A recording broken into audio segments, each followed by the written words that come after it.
Entering undergraduates, graduate students, visiting students, current students, alumni, parents, staff members, AUP faculty, faculty emeriti, members of the Board of Trustees, distinguished guests.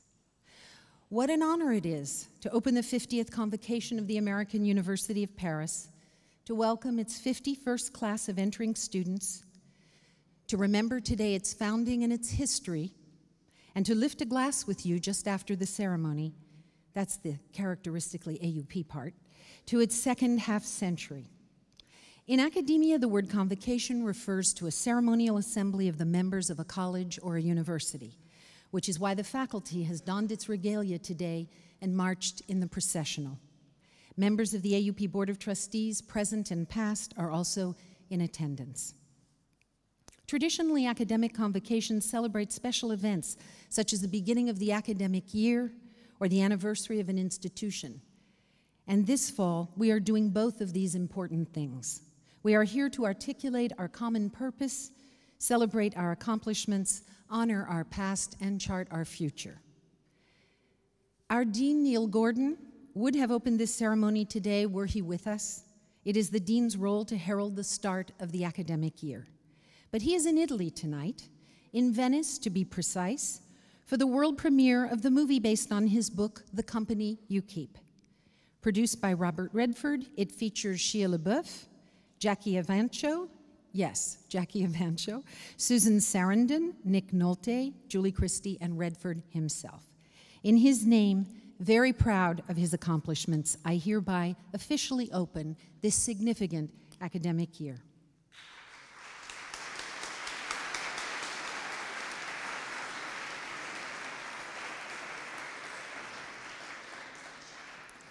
Our first speaker, who has flown here from the United States for this occasion, is Dr. Judith Ogilvie, AUP's board chair, and a member of the university's second class. An exemplary AUP alumna, a dual citizen herself, Dr. Ogilvie has devoted her life to strengthening civil society. She is a leader in the U.S. NGO community, having directed two of the largest and oldest such organizations in America, CHF International and the Pan American Development Foundation, each of them addressing issues of poverty and inequity. Dr. Ogilvie, who has chaired our board for the past 4 years, transforming its governance in the process, will give a student's perspective on AUP's founding years. Next, we will hear from distinguished Professor Emeritus David Pike, who joined the university in 1968, 6 years after it opened, and who has taught history here continuously for 42 years, while establishing himself as a major scholar of the Stalin-Hitler-Franco era. A professor since his retirement at the American Graduate School here in Paris, he is still on campus daily working on a feature film set in Nazi Austria. Dr. Pike will give a faculty member's perspective of the founding years. Franklin Craig, also a member of AUP's board and an alumnus of the class of 1981. In fact, he's the internationally recognized mayor of that class. He will be evoking memories of the 80s. Franklin, an investment banker and asset manager who lives 3 blocks from AUP, can be said never to have left his alma mater. Few alumni have supported the American University of Paris with greater fervor and energy, greater belief in its transformative power, or greater generosity. After Franklin, we'll hear from Patrick McDermott and Eileen Weinstein, the undergraduate and graduate presidents of AUP's newly refounded Student Government Association.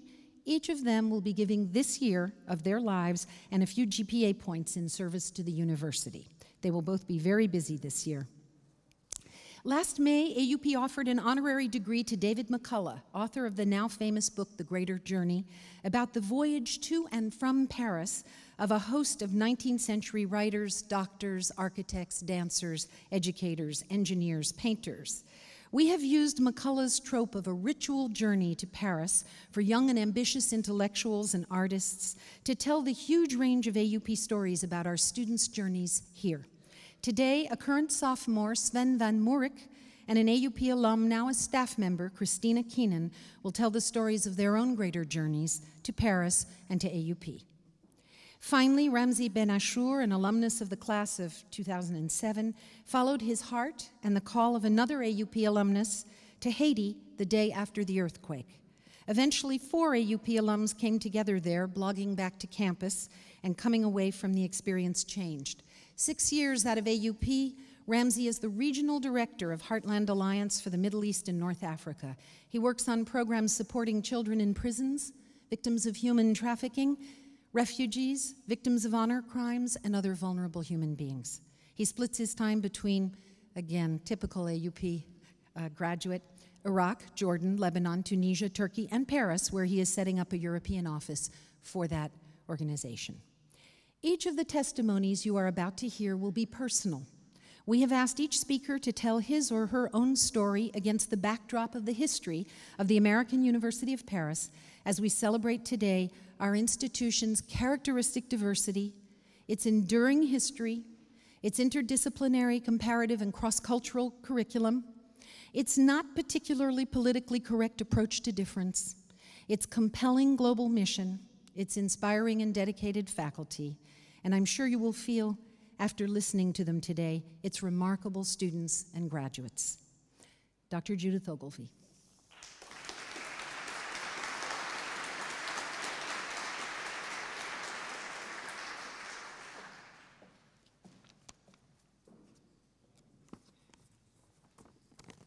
Thank you. Good afternoon, everybody. It is really such a pleasure to be here with you all today. And even though it's actually good morning for me, because as President Schenck was saying, I just flew in this morning, I thank you for the glorious day here in Paris. And what a wonderful opportunity to be here as we formally inaugurate this 50th anniversary year of the American University of Paris. 50 years for AUP, and for some of you, 1 week. A contrast, but on behalf of the Board of Trustees, I welcome each and every one of you so warmly, and a special welcome to those of you who are new to the AUP community. Today is a day of looking back, but also of looking forward. And in my dual role as former student, and as President Schenck said, I've been asked to talk about my student perspective from those early years, and as current board chair, and I might add the first alum to hold that position, I would like to do a little bit of both with you, looking back as well as looking forward. This building at which we stand now, the American Church of Paris, is the building that welcomed the first students who came. And this was the building that welcomed me as well. For many years, when I thought of the American College in Paris, for that's how it started life, and that was its first name, this was the building that I thought of.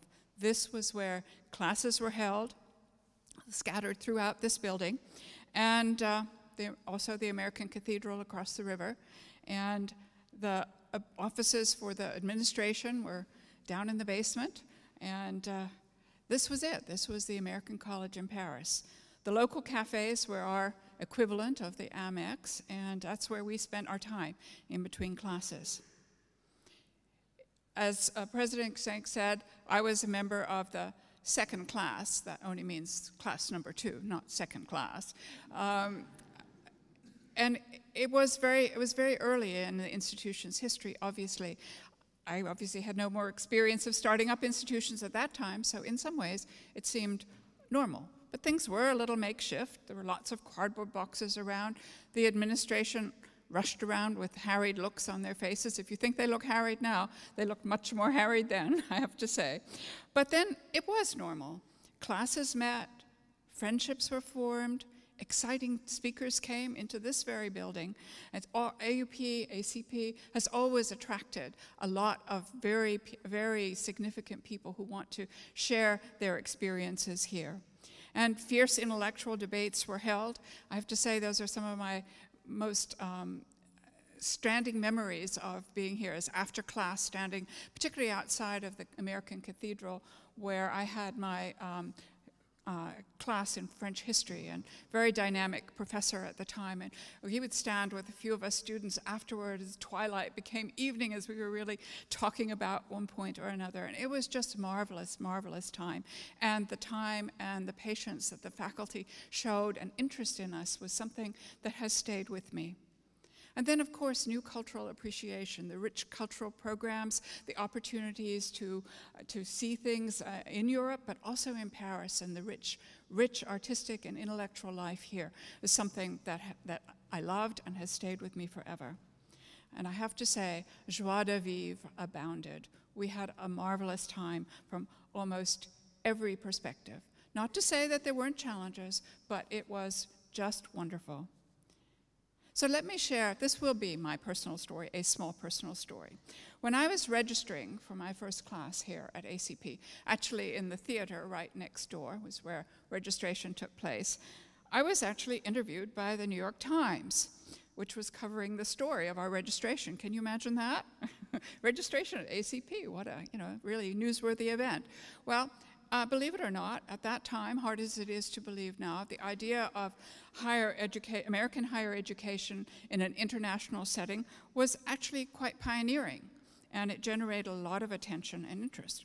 So part of my 15 minutes of fame is having had that interview and my photo in the New York Times. And within that conversation, the reporter asked me a very challenging question. He said, "Where are you from?" And I had some difficulty answering that, as I had come to ACP from Morocco, where my family was living at the time. I'd grown up with an American father and an English mother and lived around the world. So I sort of stumbled around with my answer and was quoted, to my own mortification, by the amused reporter as my having said something like, "Oh dear, I guess Morocco." As I reflect on that answer, though, it does not seem now to be such a foolish answer.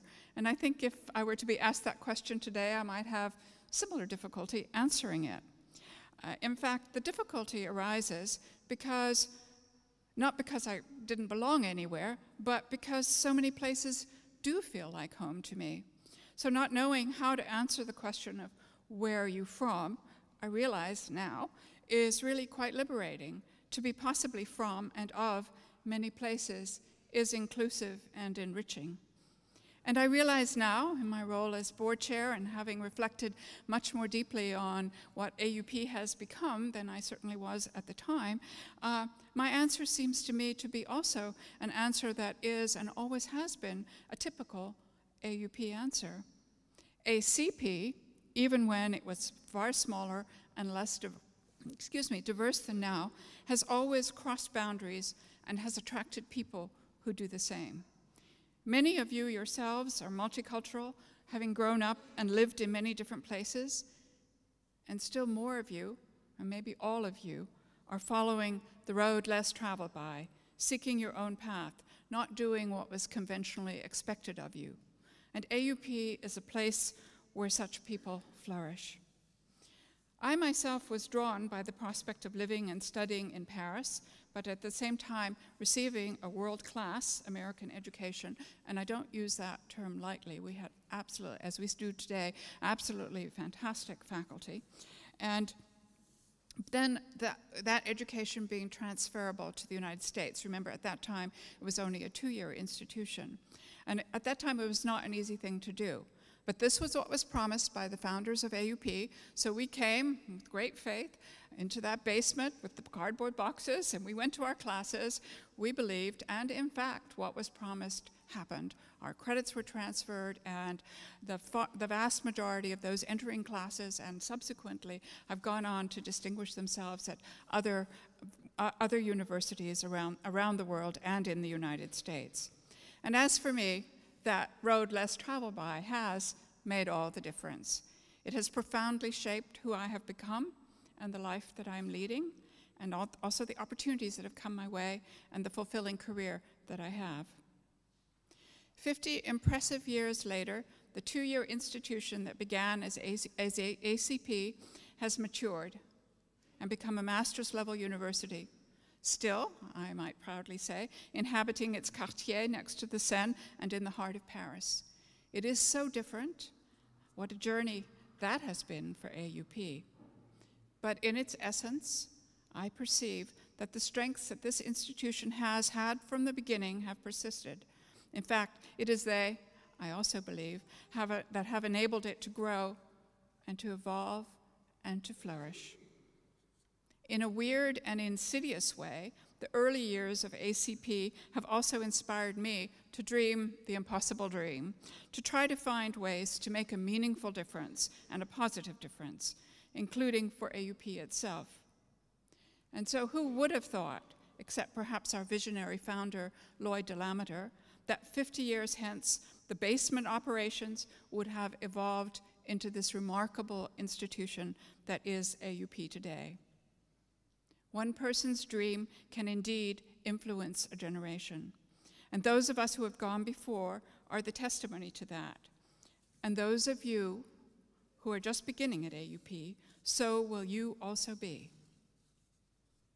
As unexpected and somewhat humble as our beginnings were, from my perspective as a student, they did not detract at all from the excitement of being here. The stimulating classes, the outstanding professors, the interesting and talented student body, and the marvels of Paris were an unbeatable combination, and they still are.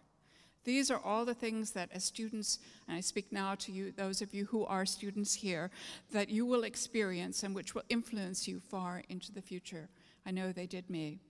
And one thing that I could never have imagined as I was being registered for that first class, I'm sure of where I came from, is that I would be standing here today talking to you as the chair of the Board of Trustees. So, especially to the entering students, I say, embrace what AUP has to offer. Everything will not be easy. You'll have to work. You'll have to be open to different perspectives and new ideas and opportunities. And you'll have to challenge yourself, sometimes and maybe often, going out of your own comfort zones. But you will be rewarded, I promise you this, in so many different ways, academically and personally. And much of what you learn and become here at AUP will stay with you throughout your life. And in due course, you too will come back to AUP and help to support and guide it on its way. And perhaps you will stand here in 50 years. I know you can't even imagine that time span right now. I realize that. But perhaps you will. And perhaps you will stand here talking with a new group of students, telling them what it was like when you were here, the boundaries that you have crossed. And what answer will you then give to the simple question, where are you from? Whatever that answer, I both hope and predict that, as it does for me, it will have many facets and will contain the words proudly said, the American University of Paris.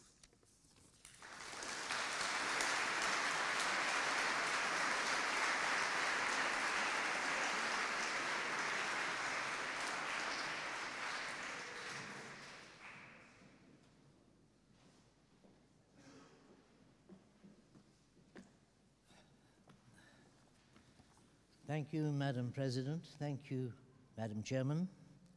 Dear friends, I'm invited here to speak on the creation. Actually, I arrived here 6 years too late for the creation, and I arrived by chance. I had taken a year off. I was in Rotterdam on a ship with 600 students from Chapman University, California, going around the world. Among my students was Michael Douglas. He was already an actor, which is not a nice thing to say about a student. No, he was brilliant, in fact, already, and he prepared me for finding more. In Rotterdam, a fellow professor told me of an American college in Paris. I thought I'd go and have a look at it. So I dropped in to this building in 1967. I met the founding president, Lloyd DeLameter, who was always in a rush. He had to interview me in a taxi.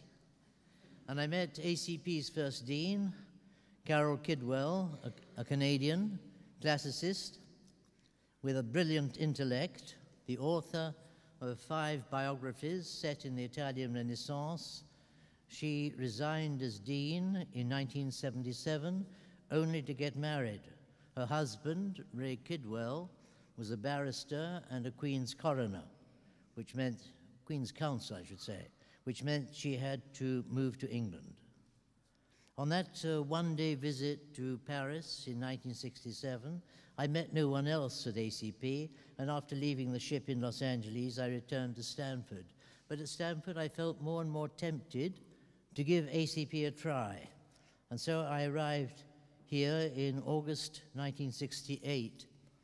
These were turbulent times, but in 1968, not too turbulent at arch-conservative Stanford, and not at all turbulent at conservative ACP. It was in April 1968 that the student movement began, stoked, of course, by the Vietnam War, and even more so by the draft. The SDS first, and then the weathermen. You don't need a weatherman to say which way the wind is blowing. Then came Morningside Heights.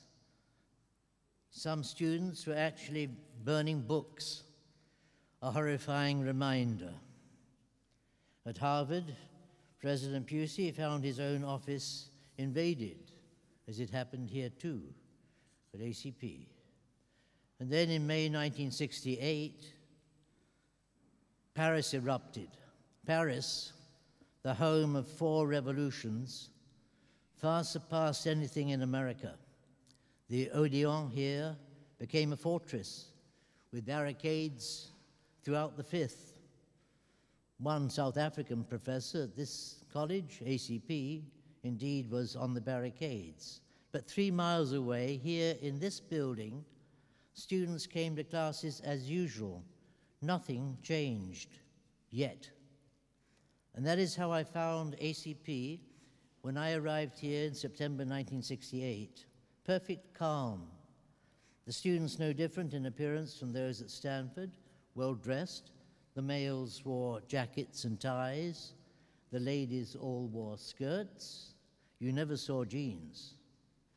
To describe the ACP student in portrait composite, he or she was American, white, and the son or daughter of an American diplomat or businessman based in Europe.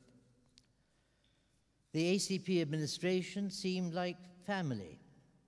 While Lloyd ran the show, selecting his faculty, many of whom were on sabbatical, his wife Marie ran the housing office and the cultural program.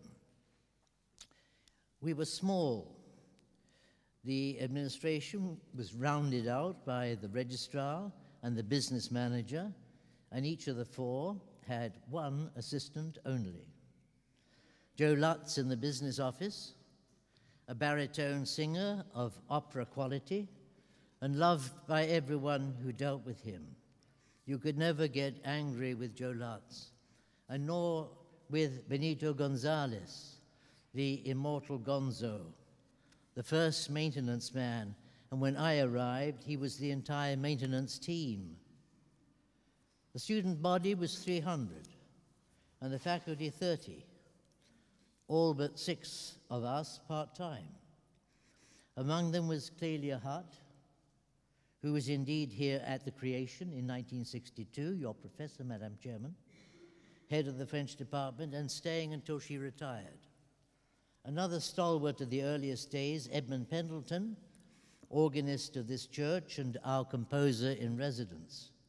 As an American, he had continued to live here in this church under German occupation, hiding fugitives in the loft above us as long as he could do so. Well, that was 1968. In March 1969, ACP erupted, and it was worse after the killings at Kent State. The American embassy made great efforts to cool us down. We had 2 memorable visitors. Both were audio recorded. The first was the embassy's expert on Vietnam. He assumed we were all idiots. After confusing the man Truong Dinh Su with the massacre at My Lai, he was glad to leave. The second visitor was Lieutenant General Vernon Walters, who had recently served President Nixon in the destruction of Brazilian democracy. In the Thurber room above, on that table on which I was a panelist, the ACP student leaders walked to the front with a small body wrapped in newspaper. "With our compliments, General," said the students. They unwrapped it in front of him. I was next to General Walters as he recoiled in horror. It looked for all the world like the corpse of a half-incinerated child. It was later identified as an embryo pig. Walters then gave his talk. "Vietnam is moral, and we can win it if we have the guts." The action of the students was, of course, totally out of place. But the times were out of place, and the students were now prepared to carry the cause to any length. Any length? At ACP, as at Stanford and everywhere else, there were two separate issues. It was possible and necessary, but very difficult, to support the one against the war and oppose the other, the attack on universities themselves. For a university, any university, this could be a matter of life and death. Even Stanford was rocked. Its President Lyman is credited today with having actually saved Stanford from extinction. Universities racked by radicals, professors, as well as students, radicals who would tear down virtually all existing institutions, beginning with universities, since universities taught stuff that was no longer relevant. Why teach Shakespeare? Why listen to Beethoven? They're irrelevant. What do they say about the Vietnam War? The radicals missed the point. Liberal education seeks to liberate, just as the humanities seek to humanize. Just before Bobby Kennedy was murdered, which added to the student sense of hopelessness, Bobby Kennedy quoted from Aeschylus, "To tame the savageness in man and to make gentle the life of the world." Enough people, fortunately, began to see this.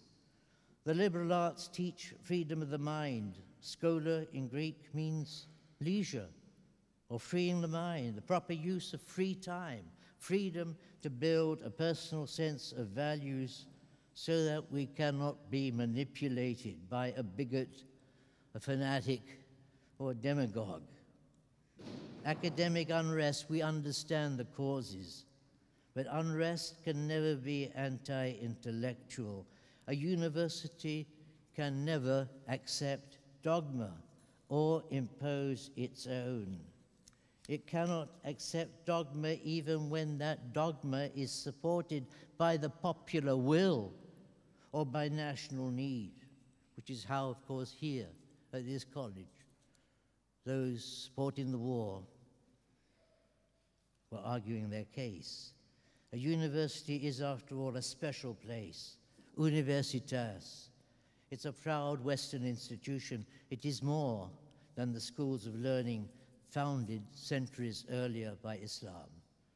The university, whatever else, is the least corrupt of all our institutions. And yet nothing is more vulnerable, more easy to destroy, and especially the young ones like ourselves. We at ACP were not even 10 years old.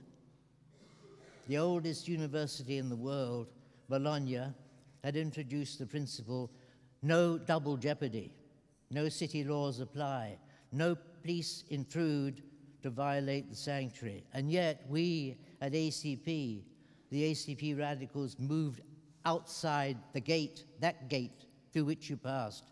The Paris police came to the gate and then came inside the gate. ACP survived those 3 turbulent years while other institutions folded. Harmony was restored under President Damon Smith, who arrived in 1972. And since then, our proud AUP never again lost its way. Let me now introduce our next speaker, Franklin Craig, my former brilliant student, whose sister, Marion, was also my brilliant student. Franklin.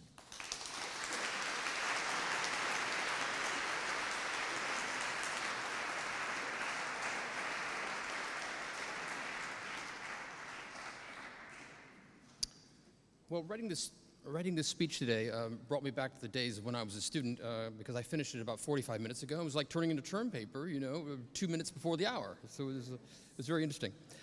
So here we go. Dear friends of AUP, I'm an alumnus of AUP from the class of 1981, which was a very fine vintage. At the time, of course, it was called the American College in Paris, or ACP, and I graduated with a degree in International Affairs, which was a combined political science economics degree.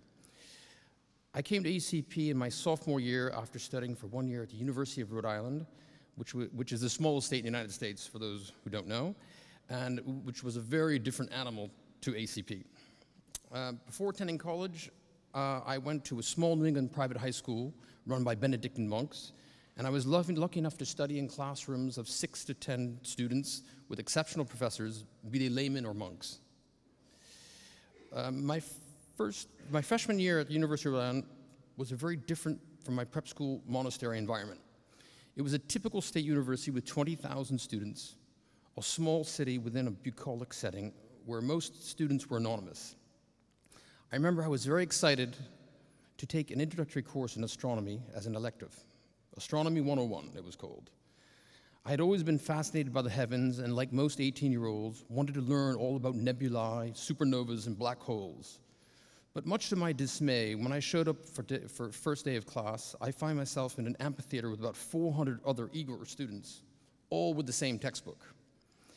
Our very erudite professor, I remember, would lecture while flashing photos of celestial bodies on large screen, but it was just that, a lecture. There was no discussion, no interaction. It was a one-way traffic data download, and I believe there were only about 10 questions asked by students during the whole semester. It was like watching a very interesting documentary on television, very interesting, but cold and impersonal. It was an educational model which didn't appeal to me. I can't remember the professor's name, by the way. The student body at the University of Rhode Island was a very homogeneous. 90% of the students came from New England, New York area, and there were very few foreign students at the time. Back in Rhode Island in 1977, foreign meant you were from California or Texas. After a few months, I was very bored and realized that this school was not the place for me. So I ended up applying to ACP, the American College in Paris, which I had heard about from one of my older sisters who had taken some classes in the early 70s, and she urged me to try it out for a year and see how I liked it. I wasn't quite sure what to expect, but I had lived in Paris as a child with my parents and spoke French, so the cultural chasm wasn't a momentous leap for me. I applied to ACP and was accepted. So I packed my bags and took the cheapest flight available, which at the time was the well-traveled Icelandic Airways flight via Reykjavik to Luxembourg. Probably many of you remember that. And then bus to Paris. So after a grueling 36-hour trip, I arrived in Paris exhausted and took up the kind offer to stay with one of my French cousins who had just decided to abandon a job at his father's company to become a boulanger, a bread baker. A very noble profession in France, of course, without doubt, except that my cousin had never cooked anything in his life, let alone bread at 3 o'clock in the morning. He had convinced his father to buy him an old, dilapidated boulangerie-pâtisserie in the 20th arrondissement, and that was my pad for a few weeks until I could find my own place. My cousin offered me his best accommodation in the building, a large, elegant room above the boutique of the boulangerie, but right below the flour hold, which contained several thousand tons of flour. I was a bit surprised to enter the room with my bags on arrival to find a very fine 1-centimeter film of flour covering every square inch of the room. It was very white, very white. I just had to keep all my possessions in closed suitcases and tiptoe around so as not to kick up a flour dust storm in the room. If you close the door too hard, a fine drizzle of flour would descend from above between the creaking floor planks. So my new life in Paris was off to a great start. The next morning I showed up at ACP to register for classes with still some flour in my hair, which I suspect is why I may still be white. But upon arrival at the 31 Avenue Bosquet building, which we all know, I didn't really know what to expect, except for what my sister told me and what I could glean from an ACP catalog. Remember, these were dark antediluvian ages, way before the information age. For those of you students born after 1985, you have to remember that the internet didn't exist. We didn't have access to websites, student blogs, and chat rooms. You pretty much had a printed catalog with some photos and word of mouth to go on, and that was about it. After my first few days in Paris, I was enchanted by the elegance of the amazing city and with ACP. The university turned out to be an incredibly interesting and surprising place, in sharp contrast to my first year in Rhode Island, where the main subjects of conversation were about the Red Sox and the New England Patriots. I had landed on another planet without breaking through the Earth's stratosphere. ACP had, and still has today, an incredibly diverse student body where most students spoke several languages and had lived all over the world and had all sorts of amazing personal tales to tell. There were small classrooms where discussion was possible, beckoning memories of my Benedictine high school days. I joined the football team, soccer for you North Americans, and quickly made lots of friends who were all incredible characters, each very different and unique in their own way. In my junior year, I joined the SGA and was lucky enough to receive a full academic scholarship from AUP, for which I am eternally grateful. And I stayed the full years until graduation, and I still live in Paris today. ACP was, and still is, a truly unique place which attracts people who share a common thread. The university seems to draw a special cross-section of students and faculty which isn't easy to explain nor quantify. I can sincerely say that to this day, AUP is the place where I met the greatest number of interesting people per square meter in my lifetime, and I met quite a few. Most of my best friends attended ACP and are doing fascinating things all over the world.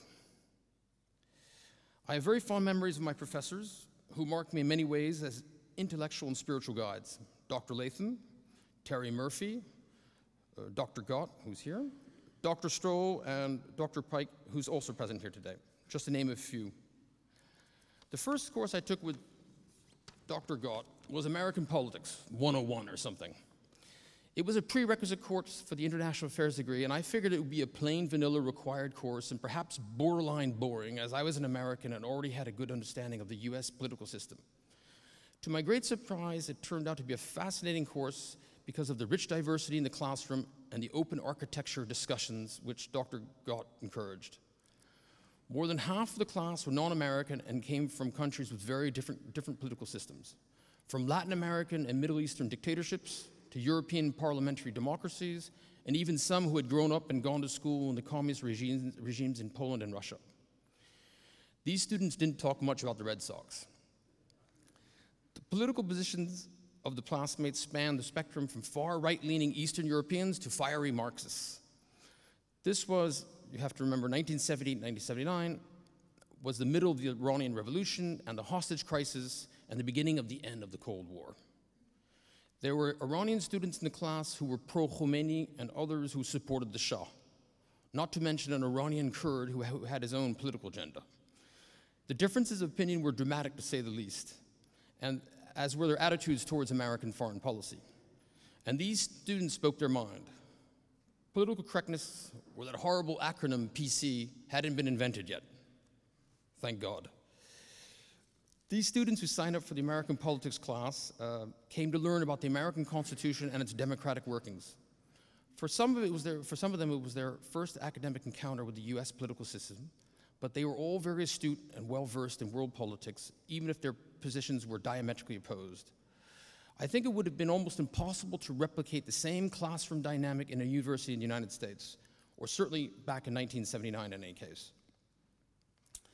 Dr. Gott had a very clever technique of asking probing questions and giving the impression he didn't know the answer, only to let a student fall into his or her own trap. Dr. Gott didn't always have the answers, but generally he asked the right questions. He was very demanding and rigorous. Every class required a 25-page typed term paper, and by typing, for you younger ones out there, I mean this, with whiteout. And there certainly wasn't any room for grade inflation in his classroom. An A in Dr. Gott's courses was reserved for demigods and hard-working students. Slowly the class took on its own dynamic under the guidance of our professor and quickly morphed into a study of comparative political systems using the US system as a barometer. Discussing international constitutional concepts like freedom of speech and free elections became alive, meaningful, and very relevant when put in the context of a student from Iran or Poland in 1978, who were taught at childhood to avoid discussion of certain subjects. I found it was very interesting and instructive to look at and study my own country, the United States, from the outside in, through the eyes of foreigners, some of whom were very anti-American. I eventually realized that I knew very little about America and its politics, and many of my preconceived ideas were indeed full of holes. My last anecdote about ACP I'd like to talk to you about is about our student-coach sports teams. I joined and helped found the football team, again, that's European football, in 1978. There wasn't a formal football team at ACP until that year, when ACP joined the FNSU, which is the Fédération Nationale des Sports Universitaires, the French University Sports League, as it was known at the time. And our team was the first to compete officially against other French universities. It was a student-led effort which was shepherded by Connie Nicholson, our ever-present student affairs advisor, sports director, and our main cheerleader and fan. We called ourselves the Tourists, which we found a very fitting description for our team. Some of the players would show up at matches with Bermuda shorts, loud t-shirts, a Michelin guide under the arm, and a 35mm camera swung around their neck. Our sports team were an immediate standout and hit in the very bleak and dull French university sports culture of the day.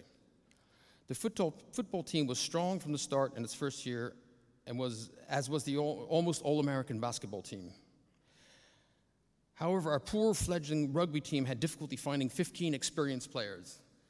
A few American football players were recruited and made a valiant effort to learn the game, but they usually got thrashed by the other teams. They only found their solace in the after-match parties, which were memorable and made up for the losses and the bruises.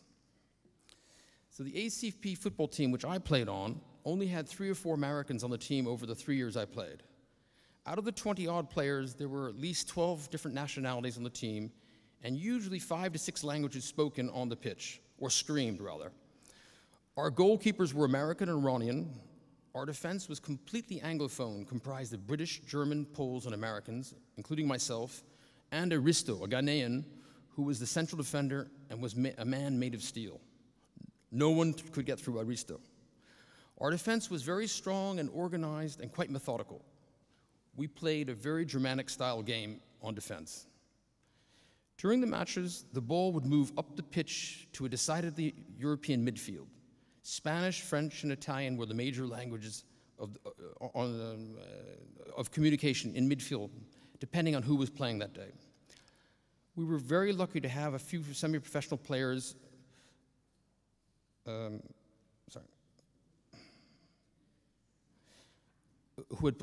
had played in European clubs, which raised the overall level play of the team. Gianluca had played at Firenze, which was an Italian second league division team, and he was our coach and captain. Antonio, a British Spaniard, had played in Milan, and Philippe, a Frenchman who spoke better Greek than French, had played for the junior team of Paris Saint-Germain. Our midfield was very crafty and skillful and played too fast for most of our competitors. Our offense, the strikers, was almost exclusively Persian, with the exception of one mad Greek, Yorgos, who learned enough Farsi to scream commands to the other strikers during the match.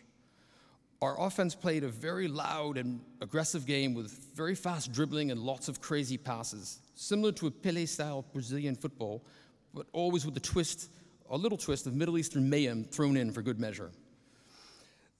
They were unpredictable and to the outside observer appeared to be chaotic, but they would always score with amazing speed, and they would do a victory lap screaming in Farsi after. Whatever it took to get the ball in the back of the net, they did it. The ACB football style overall was very unorthodox and disconcerting to our opponents. We won most of our matches for the first 2 years. By my senior year, the team had graduated to the highest level, the FNSU competition in the Paris League, where the competition was much more stiff. One epic match which I remember very vividly was a match against Polytechnique, which was one of the toughest teams in the Paris League. For those of you that don't know Polytechnique, it's perhaps France's most prestigious school amongst the Les Grandes Écoles. It is France's top engineering school, which Napoleon put under the stewardship of the French military. It is a bit like a cross between West Point and MIT. Well, anyway, the ACP tourists piled into cars and showed up at Polytechnique's very serious campus south of Paris to find a beautifully maintained football pitch with several hundred spectators waiting. This was quite a change from the tattered, isolated fields where we played most of our matches.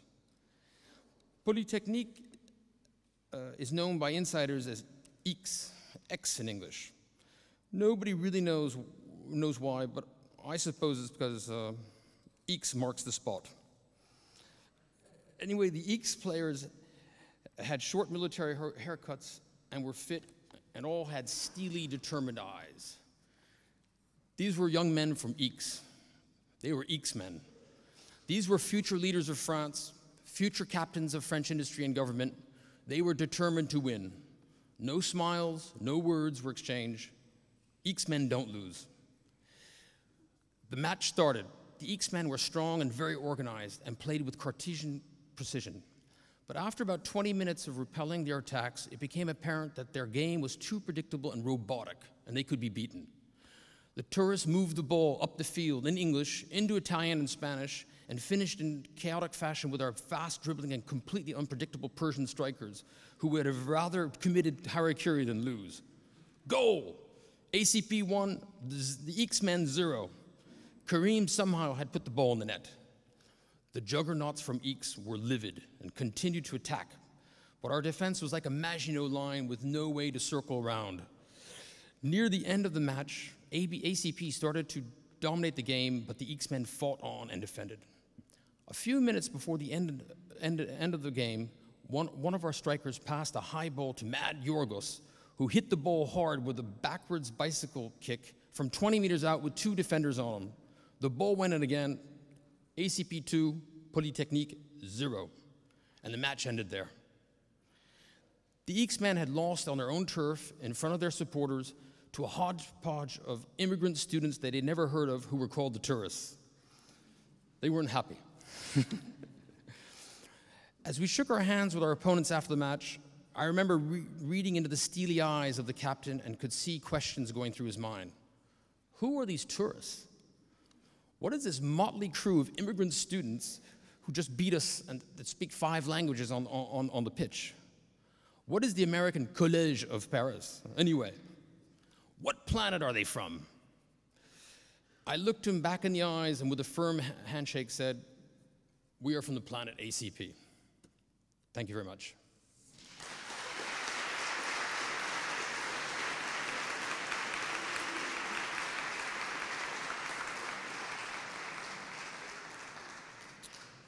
And so I'd like to introduce the Undergraduate Student Council President, Dr. McDermott, 2013.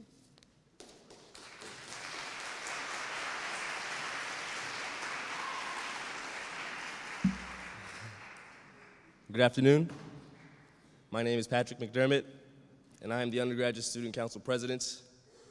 First, I would like to thank President Schenck for giving members of my team and me the opportunity to speak at this monumental ceremony, AUP's 50th anniversary convocation.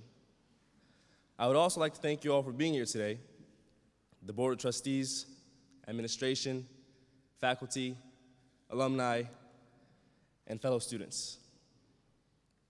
I will begin with a simple yet profound question. Where are you from? Where are you from? Without a doubt, you have all heard this question this past week during orientation. When I'm playing basketball at the Champ de Mars and someone asks me, where am I from? My answer would be, I'm from California. It seems to make sense, doesn't it? But am I really from California? Not quite. If one of you were to ask me where I'm from, my answer to that question would be, I'm from Japan. This is when the eyebrows rise and I get the puzzled faces, and I get questions like, oh, so where did you grow up in the States? I never lived in the States. Oh, so you're Japanese. You have a great American accent. And I say, I'm not Japanese, I'm American, and we speak English at home. The typical AUP student is used to this experience. We are used to giving long explanations when answering the question, where are you from? You can now understand why I tell people from the basketball court that I'm from California. But wait, what exactly is the typical AUP student? There seems to be nothing typical about us. Here, let me show you. Students, raise your hand if you're American. Now keep your hand up if you're of Irish descent. Now out of those remaining, keep your hand up if you are also half Filipino. You, all of you, with your hands down, you are typical AUP students.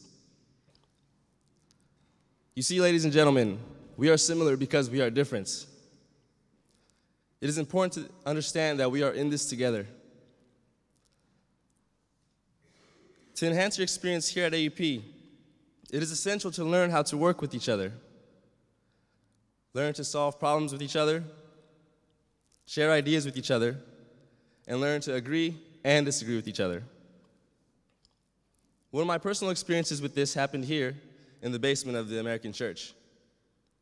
When I first joined the basketball team at AUP, we used to practice here. We achieved great success, and much of it was due to the two leaders on our team, one Lebanese, one Israeli, but our differences were never a concern. We played for what was most important, and that was the three letters on our shirt, AUP. And in May, when I graduate from this university, the answer to this question, where are you from, will be clear. I am from AUP. Thank you.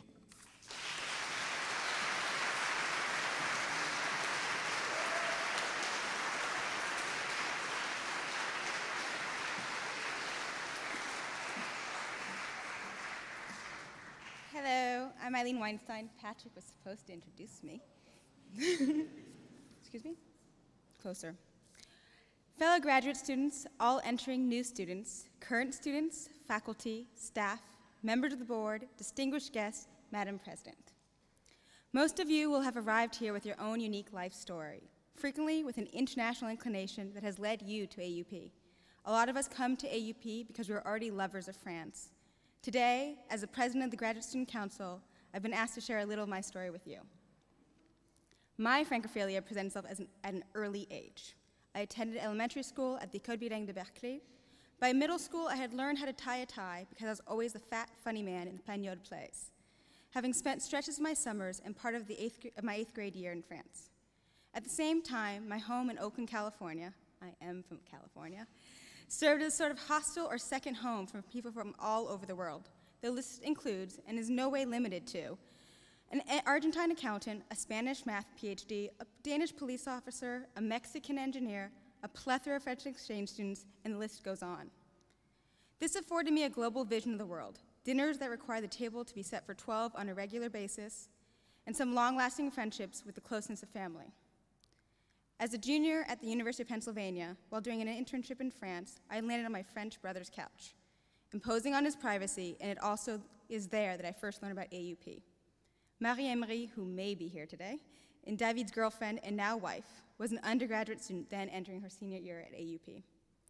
After that, my career took on a life of its own, and even though I always expected to get back to France, it never really happened.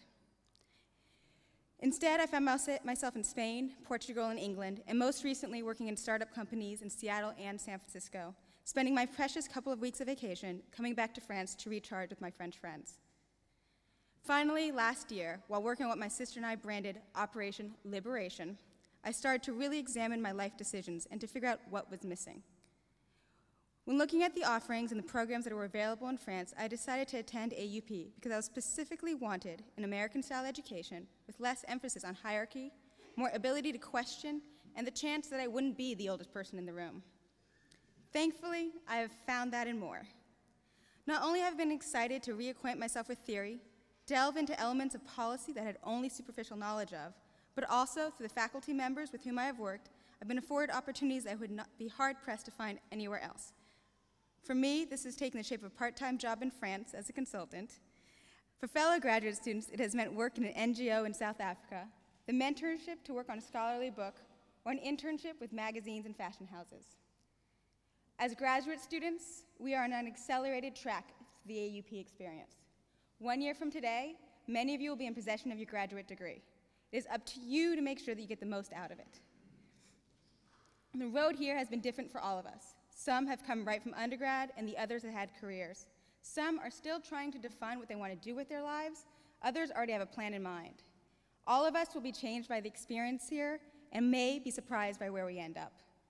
For certain members of the incoming graduate class, this will mark the first real experience abroad. For others, this is home, and then there are those of us who are used to moving and have learned to make a home wherever we are. To all of you, I wish you a bit of what the others are feeling. To the newcomers, the ease of settling into a new environment, staying true to yourself, but forcing yourself to grow.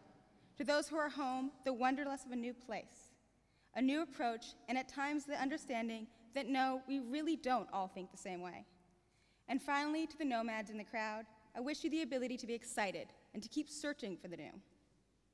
We come here for academic purposes, to fine-tune our brains, to dig deeply into a subject, to gain clarity, and speak clearly, and to be challenged. Here at AUP, you'll be given the tools to engage with material in small classes, knowledgeable professors, and a student body that brings with them a wide range of experiences. And so, I challenge you to do more than you think is necessary. To push yourself not just in the quantity of your reading, but the quality of your analysis. Find fellow students and professors who push you to think more. Some of my best memories at AUP involve dinners at my house and with fellow students around the table discussing the issue of race and the very different approaches to that topic in France and in the US. As you may have noticed by now, AUP is celebrating its 50th anniversary. To me, this university is at the juncture of an American approach to education, a remarkably international group of students, and a city that is as vibrant and beautiful as it at times is infuriating. It is precisely the coming together of these three things that makes AUP such a unique place, one that enters its 50th year as a learning community of students and scholars who take responsibility for their place in a complex and increasingly interdependent world. Thank you.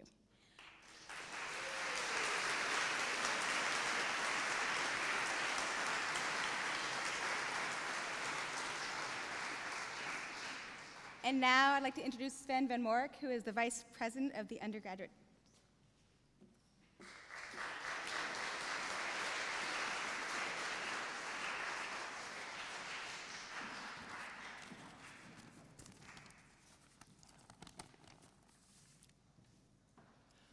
Good afternoon. So my name is Sven van Mourik, and I'm going to tell you a bit about my story at this university in the light of the book written by David McCullough, last year's honorary degree recipient. Unlike the 19th century Americans described in David McCullough's book, my own creative journey began in the Netherlands. A student at AUP whose travels have not been transatlantic but rather European, I have been asked to say a few words about this journey. And I would like to share with you 3 insights that I've had as an international student coming to an American university in Paris. Despite the fact that I'm not an American, it is hard to fail feeling a connection to the historical characters that Mr. McCullough depicts. As a student leaving home behind to study in Paris, but also as a Dutchman integrating into an American community, I feel somewhat like sharing in the adventures of those Americans who set out for France in the 19th century. Indeed, there is something timeless in leaving behind a place you've known for your entire life in exchange for the excitement of Parisian life, and in my case, the fascinating ways of American education. As such, I think that many students at AUP, and not just the Americans, find themselves in a similar situation to those 19th century travelers. And so perhaps the first thing that I realized is that the greater journey is not just for those who crossed an Atlantic Ocean, but that for everyone, for all of us, there is something deeply enriching about studying in Paris that moves beyond simply being far away from home. Where this journey will take you, of course, you cannot know. But where better to face the obscurities of the future than a city of light? What captivated me while reading The Greater Journey were the observations that those Americans made. There are striking similarities between those stories and the ones I hear at AUP every day.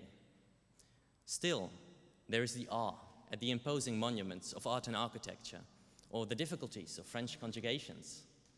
After all these years, even, there is the allure of French art, French food, the French girls.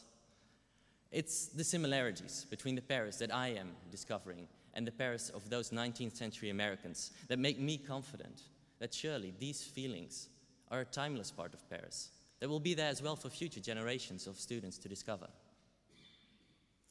But there is also a very specific analogy to be found in Mr. McCullough's book.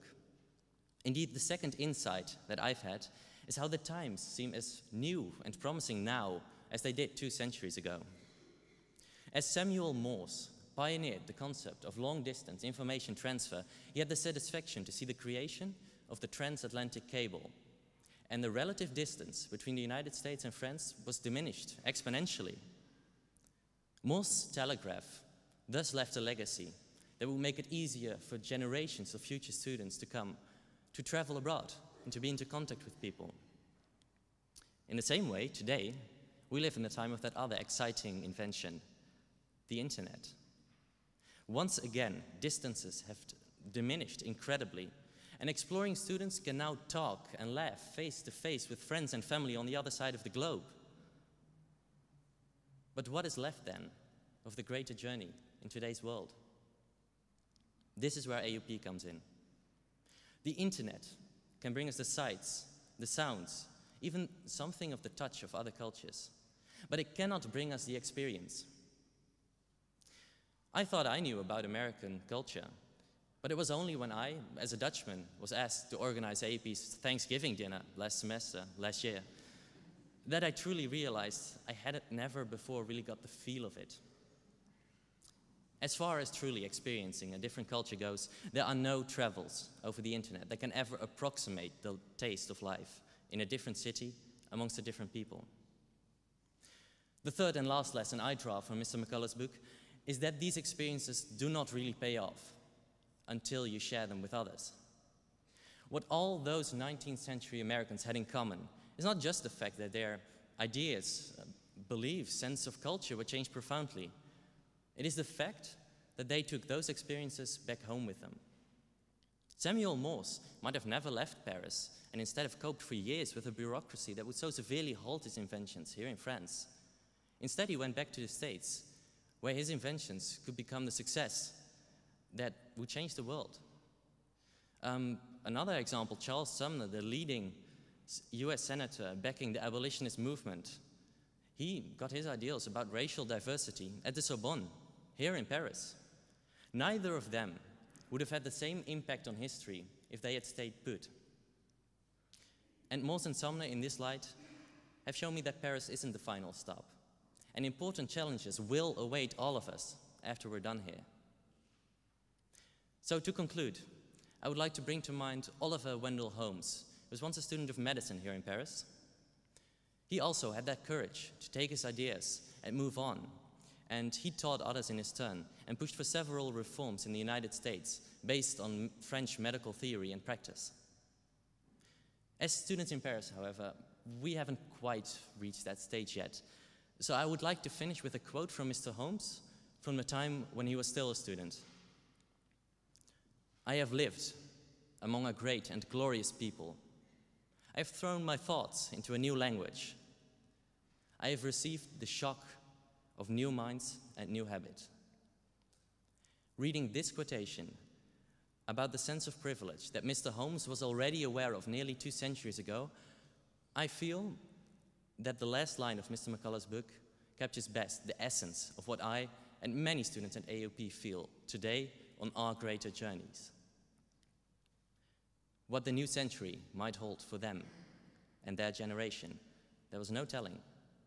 For now, it was enough just being in Paris. Thank you very much.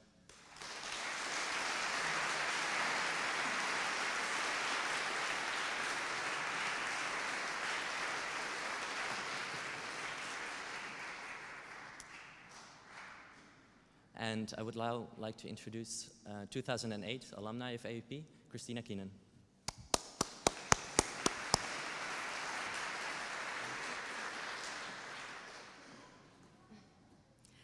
Hello, everyone. My name is Kristina Keenan, as Sven just said. I'm an alum of AUP and also now a staff member. Believe it or not, but I used to be a soldier in the United States Army. And one thing that all Army soldiers learn at some point in their training is how to sing Army cadences. So for fun, I'm going to today sing you an Army cadence, but I need everyone here to help me out. Now, the way that cadences work is that I'm going to say something, and then everyone here is going to repeat it. For example, if I say, uh-oh, oh yeah, then everyone else says, uh-oh, oh yeah. I gotta leave, I gotta go. All right, that's pretty good. But how it usually works is as soon as I stop, you're gonna jump right in. This Army life is not my style. Almost. Almost. We'll do one more line. They got me looking like Gomer Pyle. All right, I think you're ready for the whole cadence now. Just follow me. I used to wear my faded jeans. Now I'm wearing army greens. This army life is not my style. They got me looking like Gomer Pyle. Uh-oh, oh yeah. I gotta leave, I gotta go. This isn't where I wanna be. I'm running away to AUP. Give yourself a round of applause.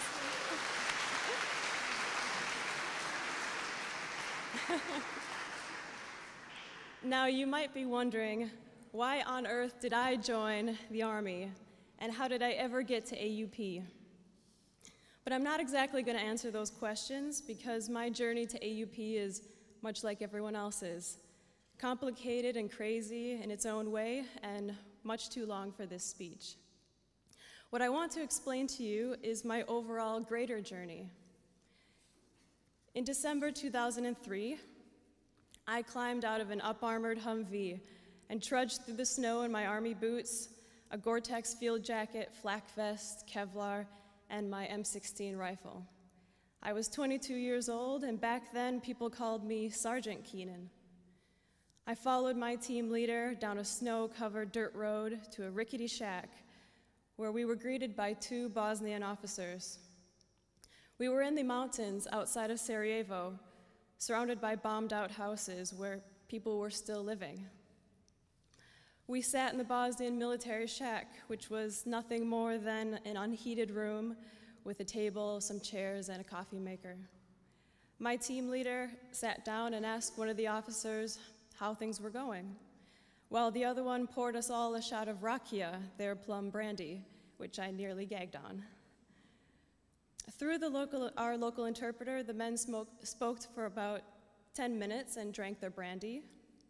I was simply trying to soak up the moment, a girl from small town Minnesota who was simply trying to figure out just where she was.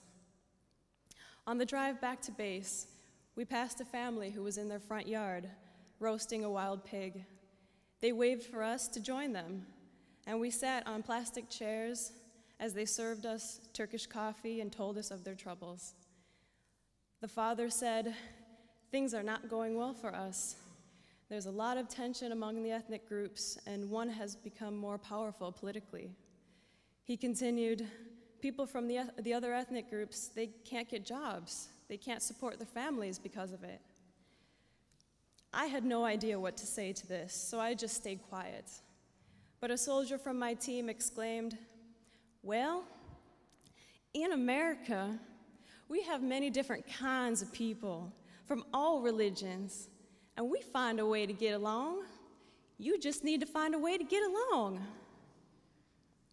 I couldn't have been more mortified by this comment, but luckily 6 months later, I was the team leader and learned about local sensitivities, which helped me to successfully conduct over 100 interviews. People opened up to me about the horrors of war, genocide, and the aftermath. I had been sent to Bosnia as a peacekeeper, and I took it as an important learning experience about my own place in the world. This was my life for six years, the Army that is, until somehow in 2006 I found myself at AUP, surrounded by French high fashion and wine and cheese under the Eiffel Tower. What planet had I landed on? The culture shock was almost unbearable, but I quickly found my place among the students in my political science classes, and through professors Peter Hagel, Oleg Kobsev, Stephen Ekovich, and Terrence Murphy, I began to make sense of what I had witnessed in the field. I was obsessed with the Balkans, and even made a comment in class about how the US had bailed out Europe by intervening in the Yugoslav war, completely offending the student sitting next to me, who just so happened to have been in Belgrade when American planes bombed his city as a child. He burst out saying, "You stupid American, I bet you've never even been to the Balkans." He sat back in his chair shocked when I said that I had. Class ended and we both apologized for what each other had said, coming to the agreement that we had both exaggerated, then talking together so much more, curious to hear each other's stories. That was my student experience at AUP in a nutshell.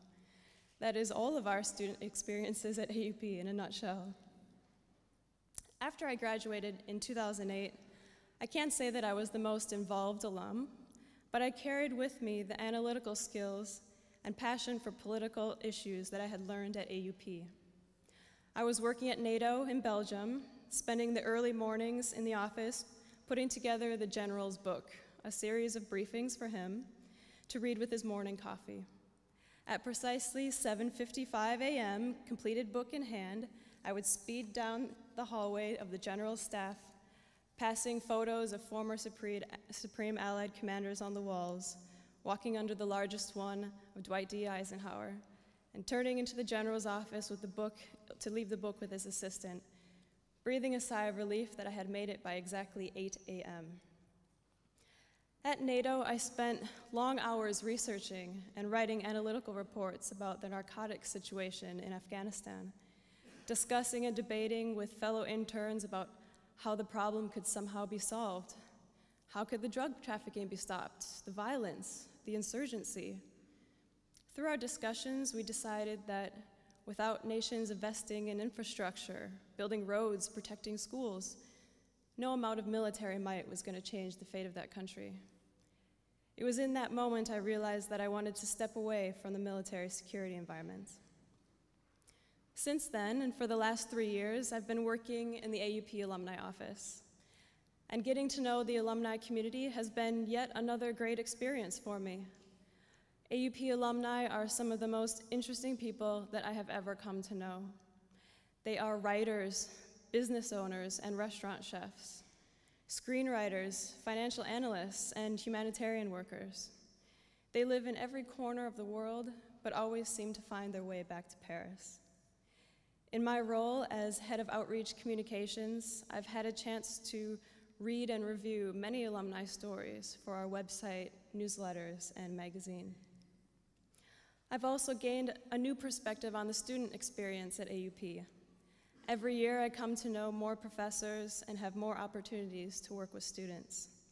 I've audited classes, listened to visiting speakers, and have stayed late to join them for a drink in the Amex. I can say that as a staff member, I've finally seen all sides of AUP, and I have loved every minute of exploring it. But like most things in life, one stage often prepares us for the next one. For me, the next phase of my greater journey will be starting a master's degree this time next year in human rights and humanitarian action at Sciences Po here in Paris. It would seem that all of my life experiences as a peacekeeper, an Army sergeant, an AUP student, a NATO intern, and now an AUP staff member have all converged to this very spot and in this very moment. I can stop, breathe, and simultaneously look back at what I've accomplished while looking forward to my future plans. Maybe you too will all stop to think about your greater journey on this very special anniversary. Whether AUP has changed or will change your life, help you discover your true passion, or make you more comfortable in an international setting, we all have a part to play in maintaining it. I urge everyone here to get involved. Firstly, for students, the initiatives you take are the ones that will make this school. Join clubs, attend student events, and organize fundraisers. It will make your experience at AUP one of the best in your lives. For faculty members, I encourage you to come to both student and alumni events. They don't want to see me at every event, they want to see you. And to alumni and parents, I encourage you to visit the campus, come for lectures, or give a presentation yourself. Be a career mentor to a student or give support to improving our campus facilities. Make AUP the place you want it to be, now and in the future. Remember that we, the university's students, faculty, staff, alumni, and parents, are what makes AUP the university that it is. Thank you, and happy 50th anniversary, AUP.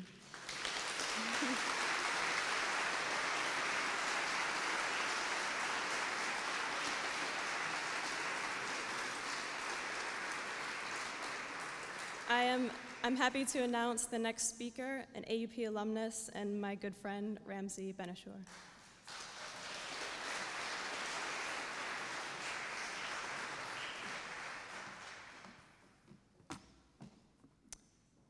You know, it's a bit strange to be standing up here right now, because not too long ago, I would have been a student in the audience. I graduated from AUP 6 years ago, and let me tell you, a lot can change in 6 years. 6 years ago, I was having the time of my life. I was about to graduate from AUP, and I was enjoying everything that it had to offer. The courses, learning from my professors, learning from my fellow students. I was enjoying everything that Paris had to offer in all of its glory, including the female-to-male ratio of students. But at that time, I had absolutely no idea where my life was going to take me. So I guess I should step back here and say that I am indeed an American. But my mother is from New Zealand, and my father is from Tunisia. So, as we've heard today, that makes me the most typical AUP alumni in this room. I don't always like to admit it, but I actually started my college career in Virginia at a place called Christopher Newport University. And my fellow students used to come from places like Mechanicsville and Lynchburg, not to forget Blacksburg. Now, I'm not saying that there's anything wrong with those places or the people that come from them, but when I used to say that my father was from Tunisia, I usually got the following response. Tunisia? Where is Tunisia? Africa? Wait, hold on, you don't look African. I needed to get out, and I needed to get out fast. Fast forward, I'm living in Paris. I'm surrounded by the most international group of students I've ever seen. I'm surrounded by the most international faculty that I've ever seen. I'm supported by everyone around me, including the administration. I'm eager to learn, and I am finally starting to feel like the person that I've always wanted to be. AUP changed my life, and I am grateful for that each and every day. And you know what the most exciting part of it is that it continues to change my life in ways that I had not imagined possible. So in order to explain that, I need to tell you a little bit of a story. This story starts 3 years ago. My now fiance, I told you life can change, she and I had met shortly after AUP while doing our master's degree at the London School of Economics. We wanted our relationship to work, but we were both interested in international development and humanitarian response. And if any of you know people that work in the humanitarian field, then you know that NBC could start a reality TV show with a cast of characters that rivals the Jersey Shore. Relationships are quick to start, fast to finish, and the amount of boozing that goes on in between is astonishing. So my fiance and I, we decided we were going to make a pact. I follow her for 2 years, wherever her job takes her, and then she follows me. So don't ever let anybody tell you that that can't work, because it can, and it has. Actually, following Eva, I worked for a think tank in Berlin, an NGO in Washington, and then as a consultant in Sri Lanka. Sri Lanka was in the final throes of a decades-long civil war, a very bloody one at that, and there was so much to be done. I had multiple job offers from various international organizations, but the caveat was that I needed to get my own work visa.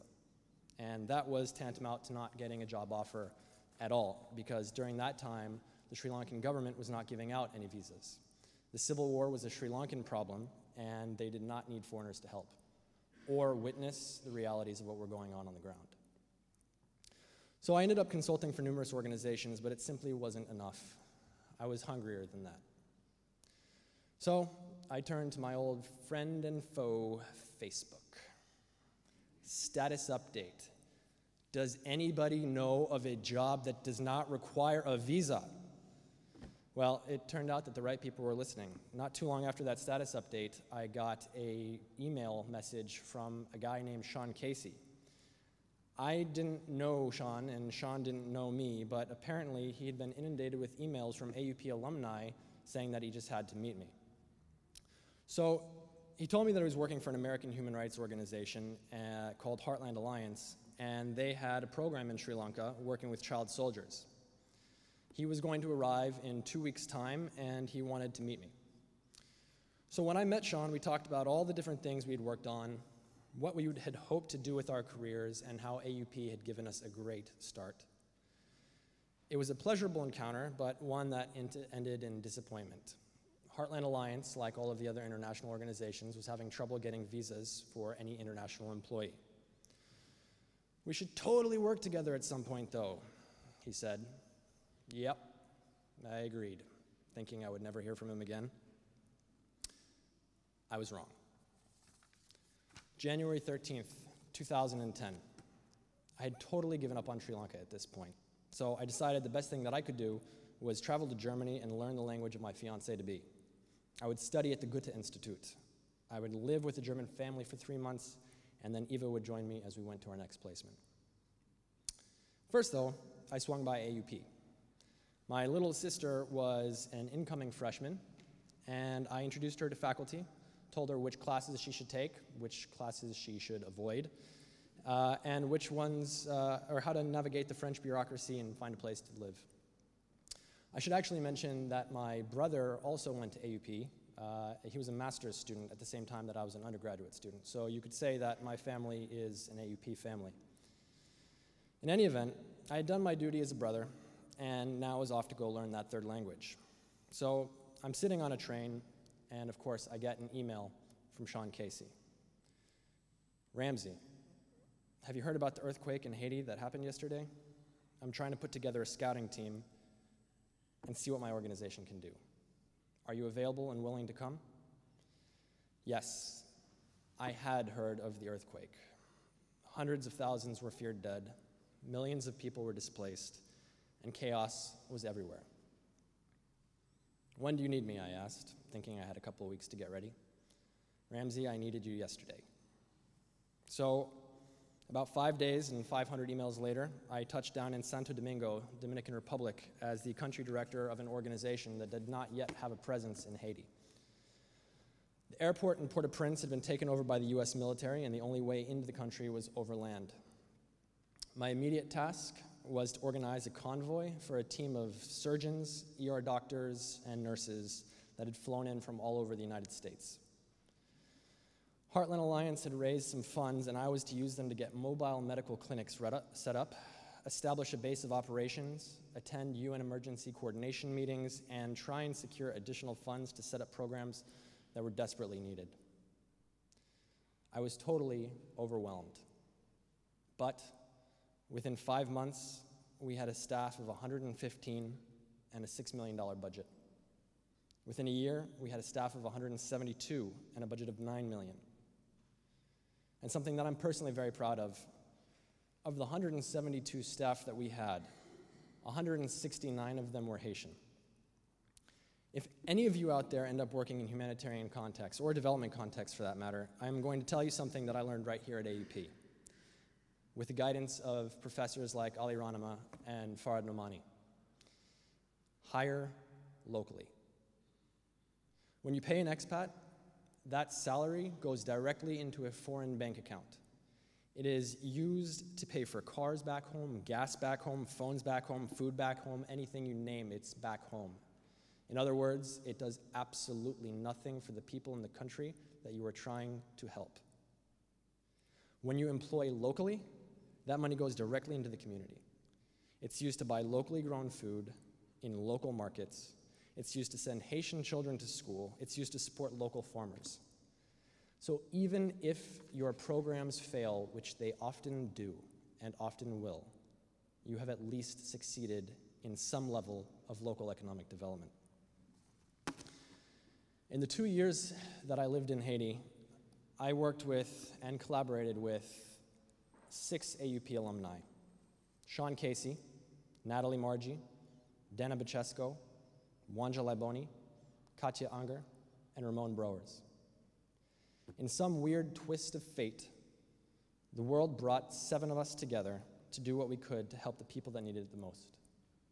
So we worked together to put programs in place that served the most vulnerable populations.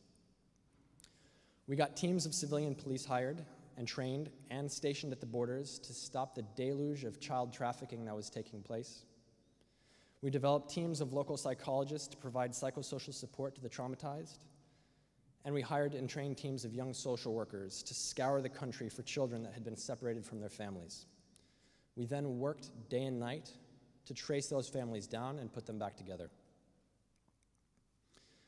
There were a lot of happy endings in our work, and a lot of sad ones too. And I'd like to take just the last few minutes of my time here just to tell you one story of one child that we worked with.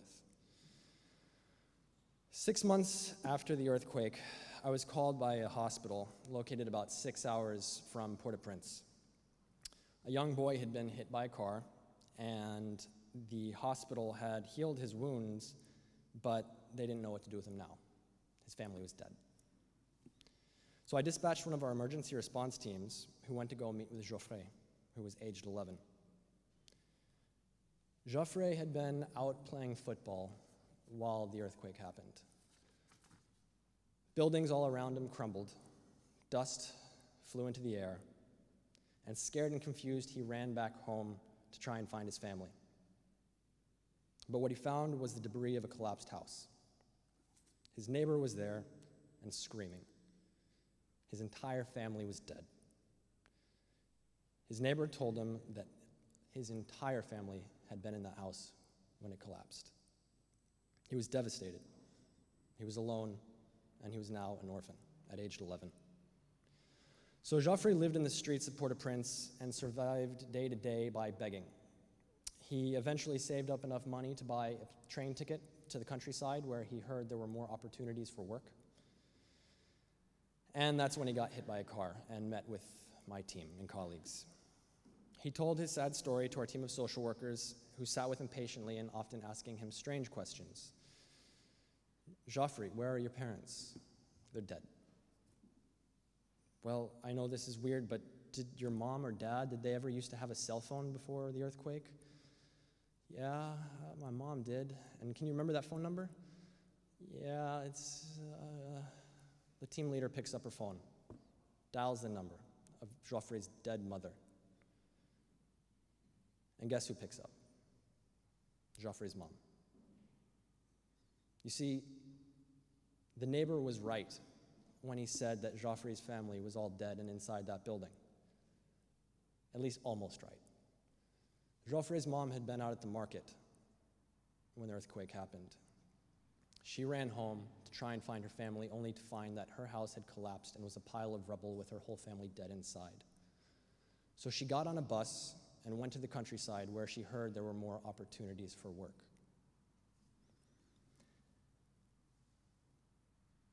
Joffrey's and his mother's reunification turned into just another positive statistic in our report to our donor, UNICEF in this case. But to Joffrey and his mother, it was the greatest day of their lives. And you know what? The seed to that story was planted 6 years ago in this little corner of Paris. My education and the education of other AUP students led us to Haiti, where lives were saved, lives were changed, and a little bit of history was made. There's still a lot to be done in Haiti and in other places around the world, including the Middle East, where I'm working now. And I look to you, the students in the audience, who are wondering, where will my life take me? What do I do now? Where is my place in the world? I'm looking at the professors in the audience who wonder, what happens to your students when they leave your classroom? I'm looking at the generous donors in the audience who have funded scholarships, allowing AUP to provide outstanding education to young people from around the world who then turn around and say, it's my turn to give back. My message to all of you is a simple one. We can change the world, one graduate at a time and one university at a time. Thank you.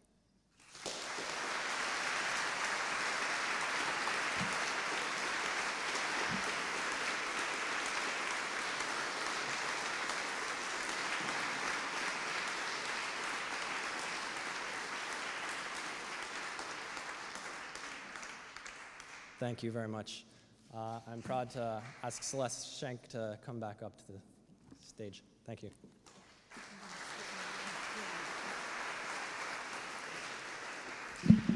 The really good news is that the hour is late and I'm going to skip my speech because we need to go have a drink. But I'm going to end with a kind of benediction, just a few lines. As AUP enters her 51st year, she has achieved a maturity that the early chronicles foresaw. Long may this institution serve generations of students from the four corners of the globe. May those of you entering her gates for the first time allow yourselves to be altered by the experience. May you have permeable boundaries and thus life-changing encounters with books, teachers, fellow students, and of course, France. May those of you entrusted with teaching our students or supporting their learning continue to feel the deep satisfaction at practicing our kind of teaching, the kind that can't rely on shared intellectual baggage, the kind that comes alive the more nationalities are represented in a class. May those of you who are charged with her stewardship and support fold your protective wings over this institution and ensure her future. It is now way past the time for a celebratory toast. Long may the American University of Paris flourish. Thank you for coming.